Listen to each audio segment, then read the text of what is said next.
IPL 2026లో మరో అదిరిపోయే పోరుకు ఈడెన్ గార్డెన్స్ వేదిక కాబోతోంది. ఒకవైపు ఆర్సీబీ చేతిలో చిత్తుగా ఓడిన సన్ రైజర్స్ హైదరాబాద్, ఇంకోవైపు ముంబై ఇండియన్స్ చేతిలో దారుణంగా ఓడి పరువు పోగొట్టుకున్న కోల్కతా నైట్ రైడర్స్. ఈ రెండు టీమ్స్ బుధవారం తలపడబోతున్నాయి. మరి ఇషాన్ కిషన్ కెప్టెన్సీ మ్యాజిక్ పనిచేస్తుందా, లేదంటే రహానే ఎక్స్పీరియన్స్ వర్క్ అవుతుందా? అసలు ఈ రెండు టీమ్స్ స్ట్రెంగ్త్స్ అండ్ వీక్నెసెస్ ఏంటి? ఐపీఎల్ హిస్టరీలో ఎస్ఆర్ కేకేఆర్ లో డామినేటింగ్ పొజిషన్ లో ఉన్న టీమ్ ఏది? గ్రౌండ్ లో అదరగొట్టబోతున్న కీ ప్లేయర్స్ ఎవరు? మ్యాచ్ జరగబోతున్న ఈడెన్ గార్డెన్స్ పిచ్ రికార్డ్ ఏంటి? మోస్ట్ ఇంపార్టెంట్, మ్యాచ్ లో గెలిచి ఫస్ట్ విక్టరీ సాధించేదెవరు? ఈడెన్ గార్డెన్స్ గడ్డపై పాయింట్ల ఖాతా తెరిచేదెవరు? SRH versus KKR match complete prediction తెలుసుకోవాలంటే వీడియో స్కిప్ చేయకుండా లాస్ట్ వరకు చూసేయండి. ఐపీఎల్ 2026 లో match number 6 Sunrisers Hyderabad versus Kolkata knight riders బుధవారం ఈడెన్ గార్డెన్స్ లో ఫస్ట్ విక్టరీ కోసం తలపడబోతున్నాయి. ముందుగా ఈ రెండు జట్ల బలాలు బలహీనతలు చూద్దాం. Sunrisers strengths and weaknesses. ఆర్సీబీతో జరిగిన ఫస్ట్ మ్యాచ్లో ఎస్ఆర్చ్ బ్యాటింగ్ అట్టర్ ఫ్లాప్ అయింది. బ్యాటర్లు బౌలర్లు అంతా మూకుమ్మడిగా ఫెయిల్ కావడంతో దారుణంగా ఓడిపోయింది. అరివీర భయంకరుడు అనుకున్న అభిషేక్ శర్మ, ట్రావిస్ హెడ్ వాళ్ళ చెత్త ఫామ్లో ఉండటం హైదరాబాద్కి పెద్ద తలనొప్పిగా మారింది. ఇషాన్ కిషన్ 80 రన్స్ కొట్టి సూపర్ హాఫ్ సెంచరీలతో మెరుపులు మెరిపించడం అండ్ క్లాస్ అండ్ మంచి టచ్లో ఉండడం, అలాగే చివర్లో అనికేత్ వర్మ లాస్ట్ సీజన్ ఫామ్ని అలాగే కంటిన్యూ చేస్తూ మంచి ఫినిషింగ్ టచ్ ఇవ్వగలగడం హైదరాబాద్కి ప్లస్ పాయింట్. ఒకవేళ అభిషేక్ హెడ్ కూడా ఫామ్లోకి వస్తే ఎస్ఆర్చ్ 250 స్కోర్ దాటకుండా ఎవ్వరూ ఆపలేరు. కానీ బ్యాటర్లు ఎంత భారీ స్కోర్ చేసినా అంత స్కోర్ ఇవ్వడానికి రెడీగా ఉన్నారు బౌలర్లు.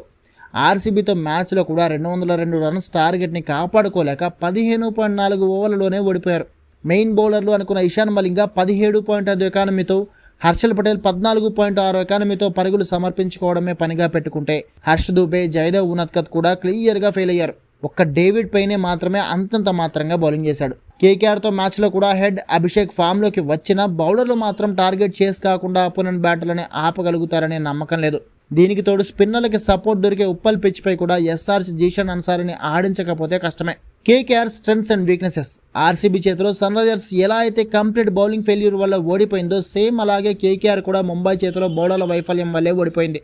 అజింక్య రహానే 67 రన్స్తో కెప్టెన్ ఇన్నింగ్స్ ఆడి, రఘువంశీ 51 రన్స్తో హాఫ్ సెంచరీ చేసి టీంకి 220 పరుగుల భారీ స్కోర్ సాధించి పెట్టిన బౌలర్ల ఫెయిల్యూర్ వల్ల ముంబై ఈజీగా గెలిచేసింది. 148 రన్స్ వరకు వికెట్ పడకుండా రోహిత్ శర్మ, రాన్ రికల్టన్ ఆడి చెరో హాఫ్ సెంచరీ కొట్టేశారంటే కేకేఆర్ బౌలింగ్ ఎంత వర్స్ట్గా ఉందో అర్థం చేసుకోండి. ముజర్బానీ, వైభవ్ అరోరా, కార్తిక్ త్యాగి ముగ్గురు పూర్తిగా చేతులెత్తేశారు ఆ మ్యాచ్లో. వరుణ్ చక్రవర్తి, సునీల్ నారాయణ్, అనుకుల్ రాయ్ నెట్ బౌలర్ల కంటే దారుణంగా బౌలింగ్ చేశారు. అయితే వాంకడి పిచ్ నుంచి బౌలర్లకి ఏమాత్రం సపోర్ట్ లేకపోవడం వల్లే వీళ్ళంతా ఇంత దారుణంగా ఫెయిల్ అయ్యారని ఒక మాట అనిపిస్తుంది. సో ఈడెన్ గార్డెన్స్ కూడా అలాంటి బ్యాటింగ్ పిచ్చే కావడం కేకేఆర్ బౌలర్లకి కొంతవరకు మైనస్. కానీ ఎస్ఆర్చ్ బౌలర్లతో కంపేర్ చేస్తే కేకేఆర్ బౌలింగే బలంగా ఉంది. అలాగే మ్యాచ్ జరిగేది కేకేఆర్ హోమ్ గ్రౌండ్ కావడం ఆ టీమ్ కి ప్లస్ అయ్యే ఛాన్స్ కూడా ఉంది. Eden Gardens pitch report. Eden Gardens pitch complete గా ఫ్లాట్ పిచ్. ఇది పూర్తిగా బ్యాటర్లకే స్వర్గ ధామంలా ఉంటుంది. ఇక్కడ బంతి బ్యాట్ మీదకి వస్తుంది, అందుకే ఇక్కడ భారీ స్కోర్లు రిజిస్టర్ కావడం కామన్. ఇక్కడ యావరేజ్ స్కోర్ 190+ అంటే ఈ పిచ్ ఎలాంటి బ్యాటింగ్ పిచ్ అర్థం చేసుకోండి. అయితే స్టార్టింగ్లో కొత్త బంతితో పేసర్లకి కొంచెం స్వింగ్ దొరుకుతుంది అండ్ మ్యాచ్ గడిచే కొద్దీ స్పిన్నర్లకి సపోర్ట్ పెరుగుతుంది. అలాగే ఇక్కడ డ్యూ ఎఫెక్ట్ కూడా ఉంటుంది కాబట్టి టాస్ గెలిచిన టీం దాదాపు చేజింగ్ తీసుకునే ఛాన్స్ ఉంటుంది అండ్ టార్గెట్ ఎంతైనా సరే చేజ్ చేసి మ్యాచ్ గెలిచేస్తుంది. Key players. సన్ రైజర్స్లో Abhishek Sharma, Ishan Kishan, Heinrich Klaasen, Zeeshan Ansari key ప్లేయర్లుగా కనిపిస్తుంటే కేకేఆర్లో రహానే, రఘువంశీ, వరుణ్ చక్రవర్తి, ముజర్బానీ కీ ప్లేయర్లుగా ఉండే ఛాన్స్ ఉంది. Head to head history. Sunrisers KKR head to head history చూస్తే మొత్తం 30 మ్యాచ్లో 20 మ్యాచ్లో గెలిచి హైదరాబాద్పై కేకేఆర్ కంప్లీట్ డామినేటింగ్ పొజిషన్లో ఉంది. లాస్ట్ 5 మ్యాచ్ల్లో కూడా కేకేఆర్ 4 సార్లు గెలిస్తే హైదరాబాద్ ఒక్కసారి మాత్రమే గెలిచింది.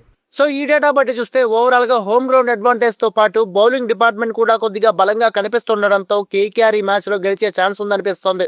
అందుకే నా అంచనా ప్రకారం కూడా ఈ మ్యాచ్ లో గెలిచే ఛాన్స్ కేకేఆర్కి 58% ఉంటే సన్ రైజర్స్కి 42% మాత్రమే కనిపిస్తుంది. మరి మీ ఒపీనియన్ ఏంటి? ఈ మ్యాచ్లో ఎవరు గెలిచే ఛాన్స్ ఉందంటారు? అండ్ ఆ టీం ఎందుకు గెలుస్తుందని మీరు అనుకుంటున్నారో కామెంట్స్ చెప్పడం మర్చిపోకండి.